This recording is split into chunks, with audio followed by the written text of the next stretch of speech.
You've finally done it. You've put in all of this time and effort, and now you have a finished song that you're going to go back and listen to. While you're listening to it though, you run into one issue. You don't like this song. How's it going today? My name's Jeremy and I'm here with My Music Mastery, and today I want to take a little bit of time and talk about what we should do when we finish writing a song and we realize that we don't like that song. It can be difficult for us as songwriters because we have a lot of emotional attachment to our songs. And when we put in all of this time and effort and we finally finish a song and then we realize that we don't like it, man, that can take a toll on your emotions. We've all done this before, whether we're musicians, songwriters, or into some other form of art. This leads to us beating up on ourselves, telling ourselves that we suck, and it might even lead to us quitting. Now before we jump into the meat of this video, if you enjoyed this video, don't forget to leave it a thumbs up and hit the subscribe button because I've got a lot more great content coming your way on this channel. Now the number one thing that I have to say about this is that if you feel like your songwriting sucks, if you don't like your song, you have to keep on writing. Now there's a reason that this is the first point that I'm going to be talking about. This is really the most important thing because so many people, they run into one failure and then they're like, well, I suck, I guess this isn't for me. And then they never touch whatever it is, in this case songwriting, they never write another song again. You know, one thing that songwriters have to do is they have to be willing to fail. You have to realize that failure is going to be inevitable and you have to be prepared for it, no matter what, because like I said, it's inevitable. You can't expect to pursue anything in life without facing some form of failure down the road. And you have to be okay with this. Like I said, you have to be prepared for it. And when that failure comes, you have to say, okay, this is the situation that I'm in. How can I, number one, get past it?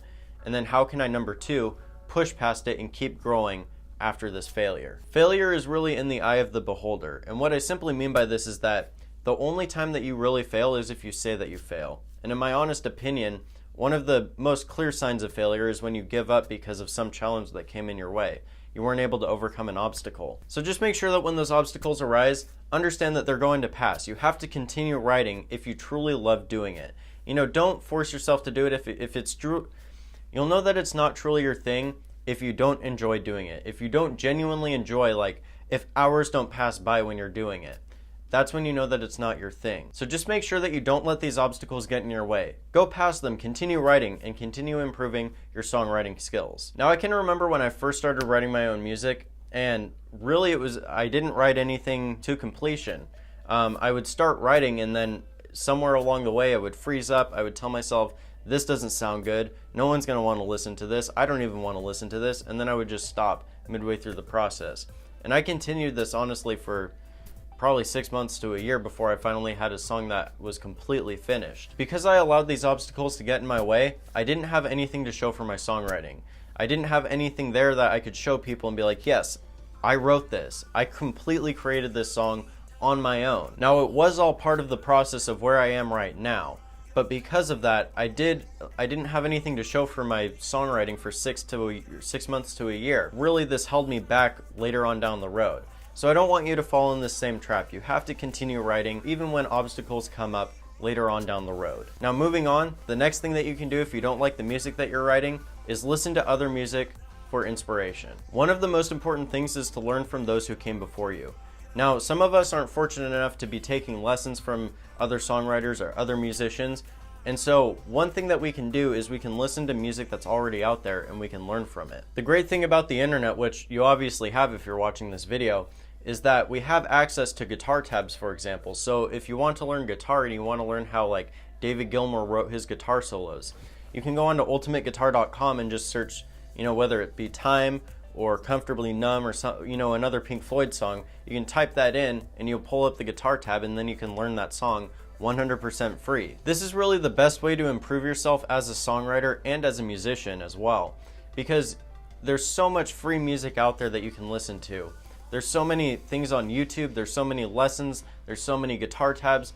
The resources are out there. It's just a matter of going and searching for them and learning from them. Now one thing that I will always do if I want to go and learn from another musician out there, or a top 40, top 10 musician that's writing songs, is I will listen to their music and I will look for aspects that are really unique to them, and I will see how I can apply them into my own music. But switch it up a little bit to make it more unique to me. You know, this doesn't have to be like really obvious things like, you know, it's not like I'm stealing lyrical lines, or, you know, it's not like I'm stealing a drum beat or a guitar riff or anything like that.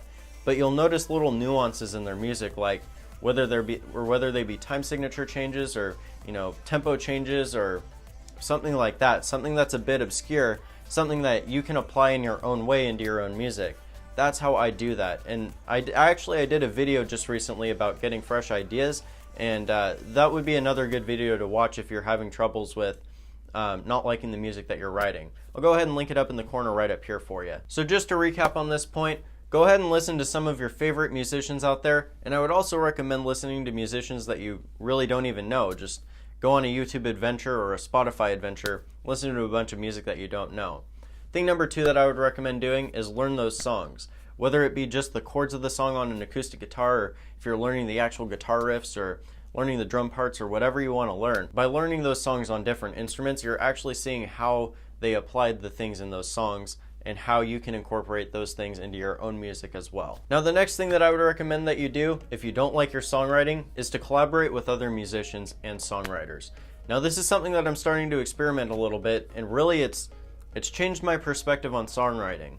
You know, I used to think of songwriting as something that I really needed to do on my own. I thought that I had all these ideas in my head that I wanted to get out on, you know, get them on my guitar, get them on my piano. This really was doing myself a disservice. Now, I think that obviously there is value in writing your own song by yourself, but by collaborating with other musicians, you're opening doors to new ideas that you couldn't have even imagined. Now, you can work with songwriters who are already doing what you want to do, and then you can learn from them, kind of have a little mentorship thing going on there, or you can find a friend that's a musician as well and just work on a song with them.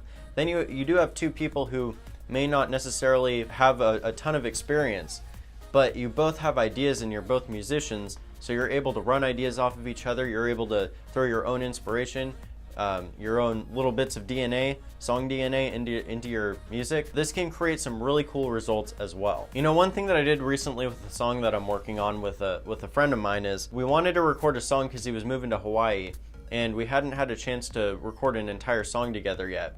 And so we decided that before he moved, we were going to get together and record this song. Now, we didn't have any idea what we were going to record when we got together the first time. What we kind of were planning was he would come over to my studio here, and I would either have a progression or two that I would show him, and he would have some progressions that he's already kind of written, and he would show them to me. And we would just find the best one, or at least the one that we liked the most of the bunch, and we would build off of that progression and write a song out of it. Now, because of this, you know, the progression that we chose was a Latin groove. Now, Latin style music is not my strong suit at all. You know, I've kind of figured out how to play Latin drum grooves, but as far as writing in Latin, I have no idea how to do it. Number 1 right there, that was a really cool experience for me to learn how to write a Latin song. But number 2, this is also the song that I've talked about before where we threw in the Pink Floyd section that switched to 7/8 in the middle of it. I wouldn't have ever thought of doing that, and had I not worked with him, I wouldn't have gotten this result that I'm working on right now. So it's a really cool thing that you can do. And like I said, just collaborating with other people, you have to be open to working with other musicians. You know, I can remember for a long time in my early musician years, I would hear other musicians that I thought were better than me, and I would just get jealous of them. And it's just a backwards way of thinking. Rather than going, okay, they're better than me, how can I learn from them? Or they're doing something that I don't know how to do. I want to learn that. And rather than doing that and going and talking to them, you're sitting there and you're just pouting and I don't know how to do that. I guess I suck. They're not as good as me, you know. And you just start to project your low self-esteem onto them, and it's just not helpful to you. It's not helpful to them, and you know, really, they're the ones that are, you know, out there doing the thing that you don't know how to do. So sitting there and sulking about it isn't going to do you any good. All right, moving right along, the next point that I want to talk about is that you can't take your songwriting for granted. Now, this is something that a lot of people do. They take for granted the fact that they know how to write a song. They take for granted the fact that they know how to play an instrument and that they have access to instruments. And it's definitely something that I've done before as well. You know, if you were to logically think about it, it's like, well, I know how to play these instruments, but I don't know how to write a song. All that I can do is play these instruments. You know how to play a freaking instrument. You know how to play chords. You know how to play a drum beat. You know how to play a bass line. Just do something similar to what you already know, but make it more original, and you're on the right track to writing your own music. Really, when you're doing this, you are taking it for granted. And really anything. You know, I can remember actually, my friend that I was just talking about that I was collaborating with, One time he was working on a song and we never finished it, but the chorus was don't take shit for granted, and it was all, you know, obviously just about not taking anything for granted, and it was a cool song, and I want to go back and finish that song because it was pretty good, but in any case, I digress. The point is, just don't take it. You have access to these things. You have access to the internet. You have access to knowledge. Maybe you're not taking the information on the internet for granted if you're watching this right now, and you're actively searching for how to do these things. But just continue searching for content. Continue searching for new ideas. Continue playing. Now, the last thing that I want to talk about, if you don't like the songs that you're writing, is this is going to be a metaphor to Minecraft if you played that game. You've got to pick stone to get to gold, or in Minecraft's case, diamond. Now, what I mean by this is that if we're talking about Minecraft now, apparently, when you're going to search for diamond or you're searching for gold or whatever, you've got to pick a whole lot of stone before you can find those things. You've got to, you know, dig up the dirt. You've got to pick the stone, turn it into cobble, and a lot of times you'll end up with a full inventory of just cobblestone, and then you got to run back to your house, put it in a bunch of chests, and then go back down. And then it may even take a half hour to an hour before you finally find the thing that you're searching for. But anyway, my point with this is you're going to write a whole lot of pointless, I don't want to say pointless, but you're going to write things that aren't as good before you find that song that is amazing, right? Now, we can relate this back. I don't know if you've heard of Pareto's Law or the 80-20 principle. But essentially what it is a while back, I'm not exactly sure what year it was, but it was quite a while back, there was an economist named Pareto. And what he realized was that, so he was growing some pea pods in his garden. And what he realized is that 20% of the stalks, or the bean stalks or whatever, they produced 80% of the pea pods. Well, once he realized this, he realized that pretty much everything in life is 80-20. You know, the one that always gets me is think about the roads. Think about the streets in your town. You know, you've got the main drags and then you've got the little side streets that not many people use, right? Well, 80% of the traffic is confined to 20% of those roads, right? The main drags. I mean, you think about the highway systems, you think about the main drags in different streets, you think about the country roads. Most people are driving on those main drags in the interstate systems, right? So it's the same thing with really anything that you do. But in this case, songwriting, right? It's going to be that 20% that's going to bring you the most success. And then once you figure out what that 20% is, then you can dive into more songs that are similar to that 20% and kind of figure out more of who you are as a musician and what makes you stand out. The 80-20 principle really opened my eyes to a lot of things, and it's something that I'm applying not just to songwriting, but really every aspect of life. Alright guys, that's it for me. Thank you for watching this video. Now before I let you go, I do want to let you know that I've got a free gift for you down below this video. It's my Smash It Secrets PDF. It's going to teach you start to finish, step by step, how to write your own music. If you want to get that, go ahead and go down below this video in the description. Click on the link and I'll send it right to your email inbox, 100% free. Anyway guys, that's it for me. Thank you again for watching this video, and we'll see you in the next one.